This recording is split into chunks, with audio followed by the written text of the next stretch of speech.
السلام علیکم ورحمۃ اللہ وبرکاتہ۔ الحمدللہ رب العالمین والصلاة والسلام علی رسول اللہ، اما بعد۔ میں ہوں آصف اقبال، سول انجینئر۔ آپ اس وقت سن رہے ہیں نبی صلی اللہ علیہ وسلم کی سیرت پر لکھی جانے والی کتاب الرحیق المختوم کی ایپیسوڈ نمبر 46، قسط نمبر 46، خانہ نبوت نمبر 1۔ ہجرت سے قبل مکہ میں نبی کریم صلی اللہ علیہ وسلم کا گھرانہ آپ صلی اللہ علیہ وسلم اور آپ صلی اللہ علیہ وسلم کی بیوی حضرت خدیجہ رضی اللہ تعالیٰ عنہ پر مشتمل تھا۔ شادی کے وقت آپ کی عمر 25 سال تھی اور حضرت خدیجہ رضی اللہ تعالیٰ عنہ کی عمر 40 سال۔ حضرت خدیجہ رضی اللہ تعالیٰ عنہ آپ کی پہلی بیوی تھی اور ان کے جیتے جی آپ نے کوئی اور شادی نہیں کی۔ آپ صلی اللہ علیہ وسلم کی اولاد میں حضرت ابراہیم کے ماسوا تمام صاحبزادے اور صاحبزادیاں انہی حضرت خدیجہ رضی اللہ تعالیٰ عنہ کے بطن سے تھیں۔ صاحبزادگان میں سے تو کوئی زندہ نہ بچا، البتہ صاحبزادیاں حیات رہیں۔ ان کے نام یہ ہیں: زینب، رقیہ، ام کلثوم اور فاطمہ رضی اللہ تعالیٰ عنہ۔ زینب کی شادی ہجرت سے پہلے ان کے خالہ زاد بھائی حضرت ابو العاص رضی اللہ تعالیٰ بن ربیع سے ہوئی۔ رقیہ رضی اللہ تعالیٰ اور ام کلثوم رضی اللہ تعالیٰ کی شادی یکے بعد دیگرے حضرت عثمان رضی اللہ تعالیٰ عنہ سے ہوئی۔ حضرت فاطمہ رضی اللہ عنہ کی شادی جنگ بدر اور جنگ احد کے درمیانی عرصے میں حضرت علی بن ابی طالب رضی اللہ تعالیٰ عنہ سے ہوئی اور ان کے بطن سے حسن و حسین، زینب اور ام کلثوم پیدا ہوئیں۔ معلوم رہے کہ نبی کریم صلی اللہ علیہ وسلم کو امت کے بالمقابل یہ امتیازی خصوصیت حاصل تھی کہ آپ صلی اللہ علیہ وسلم مختلف اغراض کے پیش نظر 4 سے زیادہ شادیاں کر سکتے تھے۔ چنانچہ جن عورتوں سے آپ صلی اللہ علیہ وسلم نے عقد فرمایا ان کی تعداد 11 تھی، جن میں سے 9 عورتیں آپ کی رحلت کے وقت حیات تھیں اور 2 عورتیں آپ کی زندگی ہی میں وفات پا چکی تھی، یعنی حضرت خدیجہ اور ام المساکین حضرت زینب بنت خزیمہ رضی اللہ تعالیٰ عنہما۔ ان کے علاوہ وہ مزید 2 عورتیں ہیں جن کے بارے میں اختلاف ہے کہ آپ صلی اللہ علیہ وسلم کا ان سے عقد ہوا تھا یا نہیں، لیکن اس پر اتفاق ہے کہ انہیں آپ صلی اللہ علیہ وسلم کے پاس رخصت نہیں کیا گیا۔ ذیل میں ہم ان ازواج مطہرات کے نام اور ان کے مختصر حالات ترتیب وار پیش کر رہے ہیں۔ نمبر 2، حضرت سودا بنت زمعہ۔ ان سے رسول کریم صلی اللہ علیہ وسلم نے حضرت خدیجہ رضی اللہ عنہ کی وفات کے چند دن بعد نبوت کے 10ویں سال ماہ شوال میں شادی کی۔ آپ صلی اللہ علیہ وسلم سے پہلے حضرت سودا رضی اللہ تعالیٰ عنہ اپنے چچیرے بھائی سکران بن عمرو کے عقد میں تھیں اور وہ انتقال کر کے انہیں بیوہ چھوڑ گئے تھے۔ نمبر 3، حضرت عائشہ صدیقہ بنت ابی بکر صدیق رضی اللہ تعالیٰ عنہما۔ ان سے رسول کریم صلی اللہ علیہ وسلم نے نبوت کے 11ویں برس ماہ شوال میں شادی کی، یعنی حضرت سودا رضی اللہ تعالیٰ سے شادی کے 1 سال بعد اور ہجرت سے 2 برس 5 ماہ پہلے۔ اس وقت ان کی عمر 6 برس تھی۔ پھر ہجرت کے 7 ماہ بعد شوال 1 ہجری میں انہیں رخصت کیا گیا۔ اس وقت ان کی عمر 9 برس تھی اور وہ باکرہ تھیں۔ ان کے علاوہ کسی اور باکرہ عورت سے آپ نے شادی نہیں کی۔ حضرت عائشہ رضی اللہ تعالیٰ عنہ آپ کی سب سے محبوب بیوی تھیں اور امت کی عورتوں میں علی الاطلاق سب سے زیادہ فقیہ اور صاحب علم تھیں۔ نمبر 4، حضرت حفصہ بنت عمر بن خطاب رضی اللہ تعالیٰ عنہ۔ ان کے پہلے شوہر خنیس بن حذافہ سہمی رضی اللہ تعالیٰ عنہ تھے، جو بدر اور احد کے درمیانی عرصے میں رحلت کر گئے اور وہ بیوہ ہو گئیں۔ پھر رسول کریم صلی اللہ علیہ وسلم نے ان سے شادی کر دی۔ شادی کا یہ واقعہ 3 ہجری کا ہے۔ نمبر 5، حضرت زینب بنت خزیمہ رضی اللہ تعالیٰ عنہما۔ یہ قبیلہ بنو حلال بن عامر بن سعسع سے تعلق رکھتی تھیں۔ مسکینوں پر رحم و مروت اور رقت و رفت کے سبب ان کا لقب ام المساکین پڑ گیا تھا۔ یہ حضرت عبداللہ بن جاش کے عقد میں تھیں۔ وہ جنگ احد میں شہید ہو گئے تو رسول اکرم صلی اللہ علیہ وسلم نے 4 ہجری میں ان سے شادی کر لی، مگر صرف 8 ماہ رسول اللہ صلی اللہ علیہ وسلم کی زوجیت میں رہ کر وفات پا گئیں۔ نمبر 6، ام سلمہ ہند بنت ابی امیہ رضی اللہ تعالیٰ عنہما۔ یہ ابو سلمہ رضی اللہ تعالیٰ عنہ کے عقد میں تھیں۔ جمادی الاخر سن 4 ہجری میں حضرت ابو سلمہ رضی اللہ تعالیٰ عنہ کا انتقال ہو گیا تو ان کے بعد شوال 4 ہجری میں رسول کریم صلی اللہ علیہ وسلم نے ان سے شادی کر لی۔ نمبر 7، زینب بنت جاش بن ریاب رضی اللہ تعالیٰ عنہما۔ یہ قبیلہ بنو اسد بن خزیمہ سے تعلق رکھتی تھیں اور رسول کریم صلی اللہ علیہ وسلم کی پھوپھی کی صاحبزادی تھیں۔ ان کی شادی پہلے حضرت زید بن حارثہ سے ہوئی تھی، جنہیں رسول کریم صلی اللہ علیہ وسلم کا بیٹا سمجھا جاتا تھا، لیکن حضرت زید رضی اللہ تعالیٰ سے نباہ نہ ہو سکا اور انہوں نے طلاق دے دی۔ خاتمہ عدت کے بعد اللہ تعالیٰ نے رسول کریم صلی اللہ علیہ وسلم کو مخاطب کرتے ہوئے یہ آیت نازل فرمائی: جب زید نے ان سے اپنی ضرورت پوری کر لی تو ہم نے انہیں آپ کی زوجیت میں دے دیا۔ سورت نمبر 33 آیت نمبر 37 پوری کر لی تو ہم نے انہیں آپ کی زوجیت میں دے دیا۔ انہی کے تعلق سے سورہ احزاب کی مزید کئی آیات نازل ہوئی جن میں متنبہ کے قضیے کا 2 ٹوک فیصلہ کر دیا گیا۔ تفصیل آگے آ رہی ہے۔ حضرت زینب رضی اللہ تعالیٰ عنہ سے رسول کریم صلی اللہ علیہ وسلم کی شادی ذی-القعدہ 5 ہجری میں یا اس سے کچھ عرصہ پہلے ہوئی۔ نمبر 8 جویریہ بنت حارث رضی اللہ تعالیٰ عنہ، ان کے والد قبیلہ خزاعہ کی شاخ بنو مستلق کے سردار تھے۔ حضرت جویریہ بنو مستلق کے قیدیوں میں لائی گئی تھیں اور حضرت ثابت بن قیس بن شماس رضی اللہ تعالیٰ عنہ کے حصے میں پڑی تھیں۔ انہوں نے حضرت جویریہ رضی اللہ تعالیٰ عنہ سے مکاتبت کر لی، یعنی ایک مقررہ رقم کے عوض آزاد کر دینے کا معاملہ طے کر دیا۔ اس کے بعد رسول اکرم صلی اللہ علیہ وسلم نے ان کی طرف سے مقرر رقم ادا فرما دی اور ان سے شادی کر دی۔ یہ شعبان 5 ہجری یا 6 ہجری کا واقعہ ہے۔ نمبر 9 ام حبیبہ رملہ بنت ابی سفیان رضی اللہ تعالیٰ عنہما، یہ عبید اللہ بن جاش کے حکم میں تھیں اور اس کے ساتھ ہجرت کر کے حبشہ بھی گئی تھی، لیکن عبید اللہ وہاں جانے کے بعد مرتد ہو کر عیسائی مذہب قبول کر لیا اور پھر وہیں انتقال کر گیا۔ لیکن ام حبیبہ رضی اللہ تعالیٰ عنہ اپنے دین اور اپنے ہجرت پر قائم رہیں۔ جب رسول کریم صلی اللہ علیہ وسلم نے محرم 7 ہجری میں عمرو بن امیہ زمری کو اپنا خط دے کر نجاشی کے پاس بھیجا تو نجاشی کو یہ پیغام بھی دیا کہ ام حبیبہ رضی اللہ تعالیٰ عنہ سے آپ کا نکاح کر دے۔ اس نے ام حبیبہ کی منظوری کے بعد ان سے آپ کا نکاح کر دیا اور شرجیل بن حسنہ کے ساتھ انہیں آپ کی خدمت میں بھیج دیا۔ نمبر 10 حضرت صفیہ بنت وحی بنت اختب رضی اللہ تعالیٰ عنہما، یہ بنی اسرائیل سے تھیں اور خیبر میں قید کی گئی، لیکن رسول کریم صلی اللہ علیہ وسلم نے انہیں اپنے لیے منتخب فرما لیا اور آزاد کر کے شادی کر لی۔ یہ فتح خیبر 7 ہجری کے بعد کا واقعہ ہے۔ نمبر 11 حضرت میمونہ بنت حارث رضی اللہ تعالیٰ عنہما، یہ ام الفضل لبابہ بنت حارث رضی اللہ تعالیٰ عنہما کی بہن تھیں اور ان سے رسول کریم صلی اللہ علیہ وسلم نے ذی-القعدہ 7 ہجری میں عمرہ قضاء سے فارغ ہونے اور صحیح قول کے مطابق احرام سے حلال ہونے کے بعد شادی کی۔ یہ 11 بیویاں ہوئیں جو رسول کریم صلی اللہ علیہ وسلم کے وقت نکاح میں آئیں اور آپ صلی اللہ علیہ وسلم کی صحبت و رفاقت میں رہیں۔ ان سے 2 بیویاں یعنی حضرت خدیجہ اور حضرت زینب ام المساکین رضی اللہ تعالیٰ عنہ کی وفات آپ کی زندگی ہی میں ہوئی اور 9 بیویاں آپ کی وفات کے بعد حیات رہیں۔ ان کے علاوہ 2 اور خواتین جو آپ صلی اللہ علیہ وسلم کے پاس رخصت نہیں کی گئیں، ان میں سے ایک قبیلہ بنو کلاب سے تعلق رکھتی تھیں اور ایک قبیلہ کندہ سے۔ یہی قبیلہ کندہ والی خاتون جونیا کی نسبت سے معروف ہیں۔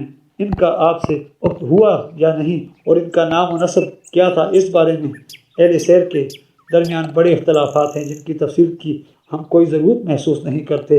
جہاں تک لونڈیوں کا معاملہ ہے تو مشہور ہے کہ آپ صلی اللہ علیہ وسلم نے 2 لونڈیوں کو اپنے پاس رکھا، ایک ماریا کپتیہ کو جنہیں رضی اللہ تعالیٰ عنہما کہ جنہیں مکوکس فرما روائے مصر نے بطور ہدیہ بھیجا تھا۔ ان کے بطن سے آپ کے صاحبزادے ابراہیم پیدا ہوئے جو بچپن ہی میں 28 یا 29 شوال 10 ہجری میں بمطابق 27 جنوری 632 عیسوی کو مدینہ کے اندر انتقال کر گئے۔ دوسری لونڈی ریحانہ بنت زید تھی جو یہود کی قبیلہ بنو نذیر یا بنی قریظہ سے تعلق رکھتی تھیں۔ یہ بنو قریظہ کے قیدیوں میں تھیں۔ رسول کریم صلی اللہ علیہ وسلم نے انہیں اپنے لیے منتخب فرمایا تھا اور وہ آپ کی لونڈی تھی۔ ان کے بارے میں بعض محققین کا خیال ہے کہ انہیں نبی کریم صلی اللہ علیہ وسلم نے بحیثیت لونڈی نہیں رکھا تھا بلکہ آزاد کر کے شادی کر لی تھی، لیکن ابن قیم کی نظر میں پہلا قول راجح ہے۔ ابو عبیدہ نے ان دونوں لونڈیوں کے علاوہ مزید 2 لونڈیوں کا ذکر کیا ہے، جس میں سے ایک کا نام جمیلہ رضی اللہ تعالیٰ عنہ بتایا جاتا ہے جو کسی جنگ میں گرفتار ہو کر آئی تھی، اور دوسری کوئی اور لونڈی تھی جنہیں حضرت زینب بنت جاش رضی اللہ تعالیٰ عنہ نے آپ کو ہبہ کیا تھا۔ یہاں ٹھہر کر رسول کریم صلی اللہ علیہ وسلم کی حیات مبارکہ کے ایک پہلو پر ذرا غور کرنے کی ضرورت ہے کہ آپ نے اپنی جوانی کے نہایت پرقوت اور عمدہ ایام یعنی تقریباً 30 برس صرف ایک بیوی پر اکتفا کرتے ہوئے گزار دیے، اور وہ بھی ایسی بیوی پر جو تقریباً بوڑھیا تھی، یعنی پہلے حضرت خدیجہ پر اور پھر حضرت سودا پر۔ تو کیا یہ تصور کسی بھی درجے میں معقول ہو سکتا ہے کہ اس طرح اتنا عرصہ گزار دینے کے بعد جب آپ بڑھاپے کی دہلیز پر پہنچ گئے تو آپ کے اندر یکا یک جنسی قوت اس قدر بڑھ گئی کہ آپ کو پے در پے 9 شادیاں کرنی پڑیں؟ جی نہیں۔ آپ صلی اللہ علیہ وسلم کی زندگی کے ان دونوں حصوں پر نظر ڈالنے کے بعد کوئی بھی ہوش مند آدمی اس تصور کو معقول تسلیم نہیں کر سکتا۔ حقیقت یہ ہے کہ آپ صلی اللہ علیہ وسلم نے اتنی بہت ساری شادیاں کچھ دوسرے ہی اغراض و مقاصد کے تحت کی تھیں جو عام شادیوں کے مقررہ مقصد سے بہت ہی زیادہ عظیم القدر اور جلیل المرتبہ تھے۔ اس کی توضیح یہ ہے کہ آپ صلی اللہ علیہ وسلم نے حضرت عائشہ اور حضرت حفصہ رضی اللہ تعالیٰ عنہ سے شادی کر کے حضرت ابوبکر عمر رضی اللہ تعالیٰ عنہ کے ساتھ رشتہ مساہرت قائم کیا، اور اس طرح حضرت عثمان رضی اللہ تعالیٰ عنہ سے پے در پے اپنی 2 صاحبزادیاں حضرت رقیہ پھر حضرت ام کلثوم کی شادی کر کے اور حضرت علی رضی اللہ عنہ سے اپنی لخت جگر فاطمہ رضی اللہ عنہ کی شادی کر کے جو رشتہ مساحرت قائم کیے، ان کا مقصود یہ تھا کہ آپ ان چاروں بزرگوں سے اپنے تعلقات نہایت پختہ کر لیں، کیونکہ یہ چاروں بزرگ پیچیدہ ترین مراحل میں اسلام کے لیے فداکاری اور جان سپاری کا جو امتیازی وصف رکھتے تھے وہ معروف ہے۔ عرب کا دستور تھا کہ وہ رشتہ مساحرت کا بڑا احترام کرتے تھے۔ ان کے نزدیک دامادی کا رشتہ مختلف قبائل کے درمیان قربت کا ایک اہم باب تھا، اور داماد سے جنگ لڑنا اور محاذرائی کرنا بڑے شرم اور عار کی بات تھی۔ اس دستور کو سامنے رکھ کر رسول کریم صلی اللہ علیہ وسلم نے چند شادیاں اس مقصد سے کی کہ مختلف افراد اور قبائل کی اسلام دشمنی کا زور توڑ دیں اور ان کے بغض اور نفرت کی چنگاری بجھا دیں۔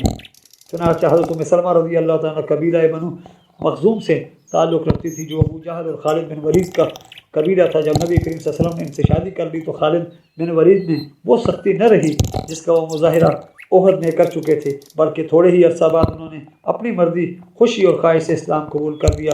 اس طرح جب آپ صلی اللہ علیہ وسلم نے ابو سفیان کی صاحبزادی حضرت ام حبیبہ رضی اللہ تعالیٰ عنہ سے شادی کر لی تو پھر ابو سفیان آپ کے مد مقابل نہ آیا، اور جب حضرت جویریہ اور حضرت صفیہ آپ کی زوجیت میں آ گئی تو قبیلہ بنو مسترق اور قبیلہ بنو نذیر نے محاذرائی چھوڑ دی۔ حضور کی عقد میں ان دونوں بیویوں کے آنے کے بعد تاریخ میں ان کے قبیلوں کی کسی شورش اور جنگی تگ و دو کا سراغ نہیں ملتا، بلکہ حضرت جویریہ رضی اللہ تعالیٰ عنہ تو اپنی قوم کے لیے ساری عورتوں سے زیادہ بابرکت ثابت ہوئی، کیونکہ جب آپ رسول کریم صلی اللہ علیہ وسلم نے ان سے شادی کر لی تو صحابہ کرام رضی اللہ تعالیٰ عنہما نے ان کے 100 گھرانوں کو جو قید میں تھے آزاد کر دیا اور کہا یہ لوگ رسول اکرم صلی اللہ علیہ وسلم کے سسرالی ہیں، ان کے دلوں پر اس احسان کا جو زبردست اثر ہوا ہوگا وہ ظاہر ہے۔ ان سب سے بڑی اور عظیم بات یہ ہے کہ رسول کریم صلی اللہ علیہ وسلم ایک غیر مہذب قوم کو تربیت دینے، اس کا تزکیہ نفس کرنے اور تہذیب و تمدن سکھانے پر مامور تھے، جو تہذیب و ثقافت سے، تمدن کے لوازمات کی پابندی سے اور معاشرے کی تشکیل و تعمیر میں حصہ لینے کی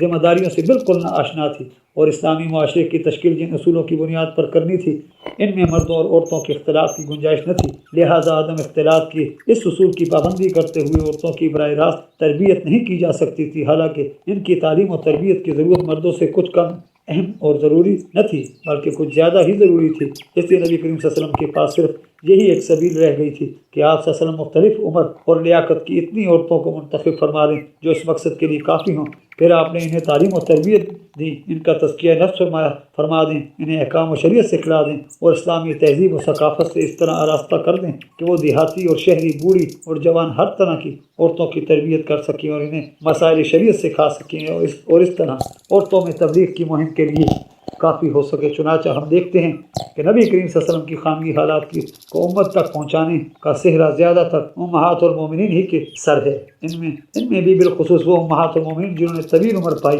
مثال کے طور پر حضرت عائشہ رضی اللہ تعالیٰ عنہما کہ انہوں نے نبی کریم صلی اللہ علیہ وسلم کے افعال و اقوال خوب روایت کیے ہیں۔ نبی کریم صلی اللہ علیہ وسلم کا ایک نکاح ایک ایسی جاہلی رسم توڑنے کے لیے بھی عمل میں آیا جو عرب معاشرہ میں پشت سے چلی آ رہی تھی اور بڑی پختہ ہو چکی تھی۔ یہ رسم تھی کسی مبتنا بنانے کی، مبتنا کو جاہلی دور میں وہی حقوق اور حرمتیں حاصل تھیں جو حقیقی بیٹے کو ہوا کرتی ہیں۔ پھر یہ دستور اور اصول عرب معاشرے میں اس قدر جوڑ پکڑ چکا تھا کہ اس کا مٹانا آسان نہ تھا، لیکن یہ اصول ان بنیادوں اور اصولوں سے نہایت سختی کے ساتھ ٹکراتا تھا جنہیں اسلام نے نکاح اور طلاق، میراث اور دوسرے معاملات میں مقرر فرمایا تھا۔ اسلام نے نکاح، طلاق، میراث اور دوسرے معاملات میں مقرر فرمایا تھا۔ اس کے علاوہ جاہلیت کا یہ اصول اپنے دامن میں بہت سے ایسے مفاسد اور فواحش بھی لیے ہوئے تھا جن سے معاشرے کو پاک کرنا اسلام کی اولین مقاصد میں سے تھا۔ لہٰذا اس جاہلی اصول کو توڑنے کے لیے اللہ تعالیٰ نے رسول اللہ صلی اللہ علیہ وسلم کی شادی حضرت زینب بنت جاش سے فرما دی۔ حضرت زینب پہلی حضرت زید کے عقد میں تھیں جو رسول کریم صلی اللہ علیہ وسلم کے مبتنا منہ بولے بیٹے تھے، مگر دونوں میں نباہ مشکل ہو گیا اور حضرت زید رضی اللہ تعالیٰ عنہ نے طلاق دینے کا ارادہ کر دیا۔ یہ وقت تھا جب تمام کفار رسول کریم صلی اللہ علیہ وسلم کے خلاف محاذرات تھے اور جنگ خندق کے لیے جمع ہونے کی تیاری کر رہے تھے۔ ادھر اللہ تعالیٰ کی طرف سے مبتنا بنانے کی رسم کے خاتمے کے اشارات مل چکے تھے، اس لیے رسول کریم صلی اللہ علیہ وسلم کو بجا طور پر یہ اندیشہ پیدا ہوا کہ اگر انہی حالات میں حضرت زید رضی اللہ تعالیٰ نے طلاق دے دی اور پھر آپ کو حضرت زینب سے شادی کرنی پڑی تو منافقین، مشرکین اور یہود بات کا پتنگڑ بنا کر آپ کے خلاف سنجیدہ پروپیگنڈا کریں گے اور سادہ لوگ مسلمانوں کو طرح طرح کے وسوسے میں مبتلا کر کے ان پر برے اثرات ڈالیں گے۔ اس لیے آپ صلی اللہ علیہ وسلم کی کوشش تھی کہ حضرت زید رضی اللہ تعالیٰ طلاق نہ دیں تاکہ اس کے سرے سے نوبت ہی نہ آئے، لیکن اللہ تعالیٰ کو یہ بات پسند نہ آئی اور اس نے آپ کو محبت آمیز تنبیہ کی۔ چنانچہ ارشاد ہوا سورۃ نمبر 33 آیت نمبر 37، اور جب آپ اس شخص سے کہہ رہے تھے جس پر اللہ نے انعام کیا ہے اور آپ صلی اللہ علیہ وسلم نے انعام کیا ہے، یعنی حضرت زید سے، کہ تم اپنے اوپر اپنی بیوی کو روک رکھو اور اللہ سے ڈرو، اور اب آپ صلی اللہ علیہ وسلم اپنے نفس میں وہ بات چھپائے ہوئے تھے جسے اللہ ظاہر کرنے والا تھا اور آپ لوگوں سے ڈر رہے تھے، حالانکہ اللہ زیادہ مستحق تھا کہ آپ اس سے ڈرتے۔ بالآخر حضرت زید رضی اللہ تعالیٰ عنہ نے حضرت زینب رضی اللہ تعالیٰ عنہ کو طلاق دے دی۔ پھر ان کی عدت گزر گئی تو ان سے رسول کریم صلی اللہ علیہ وسلم کی شادی کا فیصلہ نازل ہوا۔ اللہ تعالیٰ نے آپ پر یہ نکاح لازم کر دیا تھا اور کوئی اختیار اور گنجائش نہیں چھوڑی تھی۔ اس سلسلے میں نازل ہونے والی آیت کریمہ یہ ہے، فَلَمَّا قَضَىٰ زَيْدٌ مِّنْهَا وَطْرًا زَوْجًا كَهَا لَكِي لَا يَكُونَ عَلَى الْمُؤْمِنِينَ حَرَجٌ فِي أَزْوَاجِ أَدْعِيَائِهِمْ إِذَا قَضَوْا مِنْهُنَّ وَطْرًا، آیت نمبر 37 سورۃ نمبر 33۔ جب زید نے اس سے اپنی ضرورت پوری کر لی تو ہم نے اس کی شادی آپ سے کر دی تاکہ مومنین پر اپنے منہ بولے بیٹوں کی بیویوں پر کوئی حرج نہ رہ جائے، جبکہ وہ منہ بولے بیٹے ان سے اپنی حاجت پوری کر لیں۔ اس کا مقصد یہ تھا کہ منہ بولے بیٹوں سے متعلق جہلی اصول عملاً بھی توڑ دیا جائے، جس طرح اس سے پہلے اس ارشاد کے ذریعے قولاً توڑا جا چکا تھا، ادعوہم لآبائہم واقسطوا عند اللہ، سورہ نمبر 33 آیت نمبر 5۔ انہیں ان کے باپ کی نسبت سے پکارو، یہی اللہ کے نزدیک زیادہ انصاف کی بات ہے۔ وآخر دعوانا الحمدللہ رب العالمین۔ اس کے ساتھ ہی آج کی ایپیسوڈ اختتام پذیر ہوتی ہے۔ آپ ہمارے چینل کو سبسکرائب کیجئے، ویڈیو کو لائک کیجئے، کمنٹس میں اپنی قیمتی آراء سے آگاہ کیجئے۔ اللہ حافظ۔